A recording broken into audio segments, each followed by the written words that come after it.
A massive uprising against all things woke has begun. In this video, we're going to take a look at the growing rebellion against the absurdities of woke culture, how the Afghanistan debacle is only unleashing the blowback even more.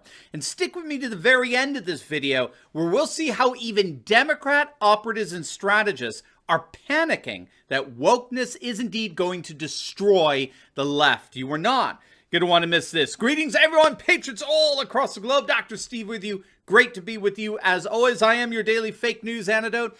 As each and every day, I provide patriotic analysis to help you to think better so you can feel better in these crazy and turbulent times. So if you haven't already done so, make sure to smack that bell and subscribe button. Before we begin, I am calling all fighting patriots out there 1 week from today. Conservative patriots across the world are gathering together for our new conservative Patriot virtual event to learn how to lead their families and communities to freedom without sacrificing their values, beliefs, and God-given rights. There's never been a better time to join together as a new conservative patriot community, especially because there are only a very few tickets left. My team has just told me we're almost sold out of spots. There are only about 130 tickets remaining for general admission. So claim your spot now by clicking on that link in the description below, but they're going fast. If there are still tickets when you get there, you're in luck. So hurry. I hope you join me next Friday and Saturday for an event like nothing else, where I show you the tangible steps for how to fight for freedom and take back the customs, cultures, and traditions we love. But you need to hurry to reserve one of those 130 tickets. So click on that link right now. All right, gang, let's dive right in here. Shortly after it first became apparent what an abject disaster Biden's withdrawal from Afghanistan was turning into, a number of pundits couldn't help but see what appeared to be a glaring discrepancy on display for all to see between the military leadership's commitment to winning wars versus its newfound commitment to all things woke. Now, I'm of course referring to the stunning congressional testimony from General Milley, the chairman of Joint Chiefs of Staff, back in June, when he revealed that CRT, or critical race theory, and a commitment to wokeness had infected military leadership. Take a look. First of all, on the issue of critical race theory, et cetera, I'll obviously have to get much smarter on whatever the theory is. But I do think it's important, actually, for those of us in uniform to be open-minded and be widely read. And the United States Military Academy is a university. And it is important that we train and we understand, and I want to understand white rage, and I'm white, and I want to understand it. So what is it that caused thousands of people to assault this building and try to overturn the Constitution of the United States of America? What caused that? I want to find that out. I want to maintain an open mind here, and I do want to analyze it. It's important that we understand that, because our soldiers, sailors, airmen, Marines, and Guardians, they come from the American people. So it is important that the leaders, now and in the future, do understand it. I've read Mao Zedong. I've read Karl Marx. I've read Lenin. That doesn't make me a communist. So what is wrong with understanding, having some situational understanding about the country for which we are here to defend? And I personally find it offensive that we are accusing the United States military, our general officers, our commissioned, non-commissioned officers, of being, quote, woke or something else because we're studying some theories that are out there. That was started at Harvard Law School years ago, and it proposed that there were laws in the United States, antebellum laws prior to the Civil War, that led to a power differential with African Americans that were 3/4 of a human being when this country was formed. And then we had a Civil War and Emancipation Proclamation to change it. And we brought it up to the Civil Rights Act in 1964. It took another 100 years to change that. So look, I do want to know. And I respect your service, and you and I are both Green Berets. But I want to know. And it matters to our military and the discipline and cohesion of this military. And I thank you for the opportunity to make a comment on that. Thank you, General. So this is why you want all military brass to understand critical race theory? General, what the hell does critical race theory have anything to do with what you just said? He's obviously an ignorant rube, doesn't recognize the Marxist filth that is CRT. But unfortunately, that commitment to wokeness has come back to haunt our military with the disastrous pullout from Afghanistan. Almost immediately, we began to see outraged tweets like this one, highlighting Milley's virtue signaling just weeks before, or this one, How's that woke military working out? Or this one, thanks to Biden and his woke military, the Taliban now has a better equipped fighting force than 166 countries, all at our expense. As I'm sure you know, I'm just scratching the surface here, but no one ripped the woke warriors in our military more than President Donald Trump. Well, Biden and the woke generals, they're just woke. I mean, you look at what they're talking about. I was seeing, even at the end of my time, I was seeing letters being sent out about equality and all of these different things. The soldiers, they want to fight. They want to be prepared to fight. They want to be soldiers. But the woke generals, and it's gotten to a level where that nobody can even believe, they were looking to get out. But they forgot one thing. They forgot to take the people with them and the merchandise with them, meaning they forgot to take the greatest military equipment anywhere in the world with them. And it's hard to believe, actually, because a child would have understood. You get the military out last. A child would have understood that. How could they have done this to our country? How could they have done this to our country, indeed? What a sad testimony to what the permanent political class has done to our military and indeed our nation. Well, I'm glad to say that the silver lining in all this wreckage over the past couple of weeks does appear to be the fact that a vast number of the American people are indeed waking up to the destructive nature of wokeness, or in President Trump's immortal words, everything woke. Everything woke. It's true. Everything woke turns to shit, okay?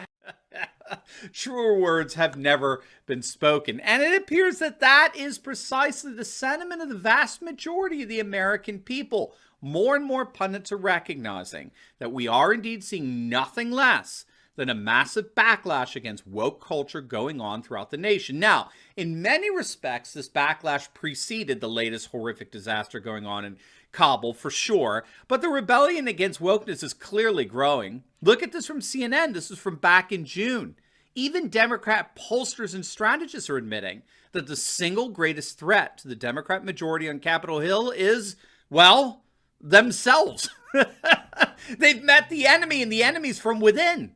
Woke liberals are the single greatest threat to the Democrats maintaining power in 2022. Gang, this is CNN saying this. This isn't Fox or Newsmax or Breitbart. This is CNN, the most distrusted name in fake news. The CNN piece cites a fascinating observation made by a fellow liberal, progressive, Kevin Drum, a former staffer for the Washington Monthly.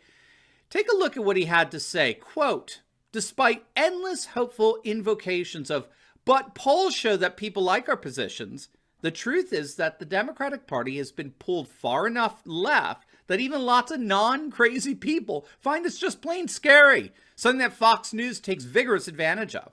From an electoral point of view, the story here is consistent. Democrats have stoked the culture wars by getting more extreme on social issues, and Republicans have used this to successfully cleave away a segment of both the non-college white vote and, more recently, the non-college non-white vote.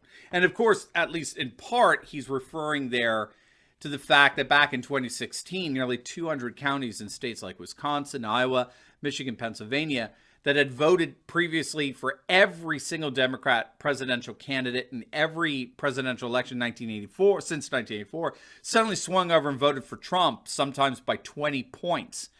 And even the far leftists over at the New Republic are recognizing that even self-professed liberals increasingly want nothing to do with anything woke. Being woke today just isn't cool.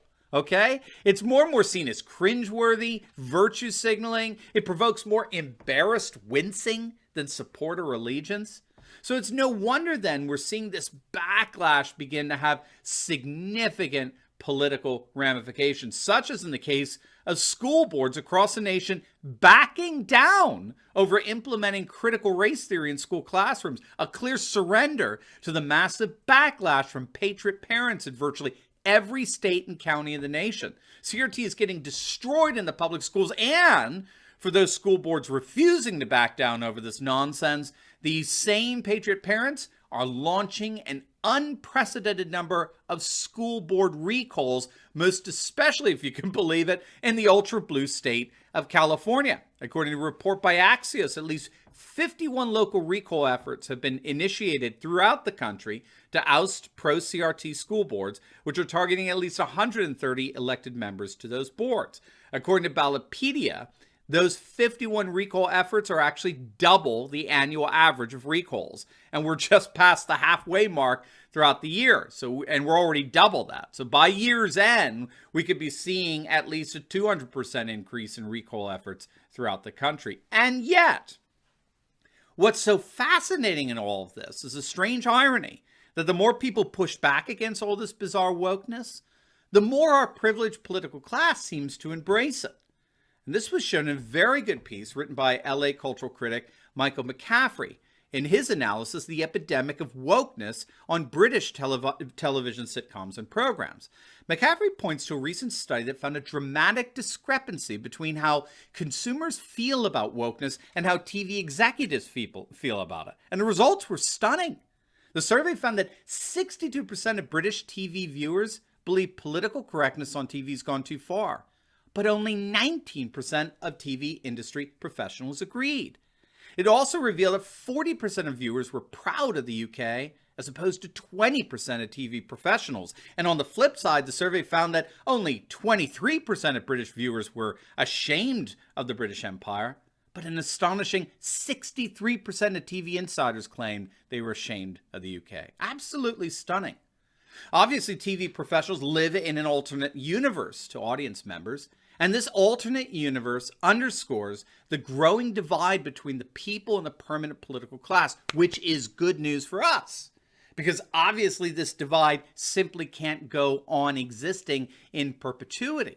The civic foundation for this divide is itself going to crack, and whoever is on the side of the vast majority is the side who will most likely prevail. And as long as TV executives and our permanent political class continue to distance themselves from the values of the vast majority of voters, they will, as Democrat operatives and strategists fear, these woke warriors will indeed eventually be cast to the side. They will be voted out either through the ballot box or through intentional and inadvertent boycotts in the marketplace, what scholars call consumer politics. Either way, wokeness does appear to be finally on its way out. When even members of the left are beginning to turn their backs on it, we can be sure its days are mercifully numbered. Now, before we go, you will definitely want to check out my latest video I just uploaded on Biden's address to the nation. It was, by all accounts, an abject disaster, and we get into precisely why more and more pundits believe that Biden is a sinking ship and he's bringing the Democrats down with him. You're not going to want to miss it, so make sure to click on the link, and I will see you over there.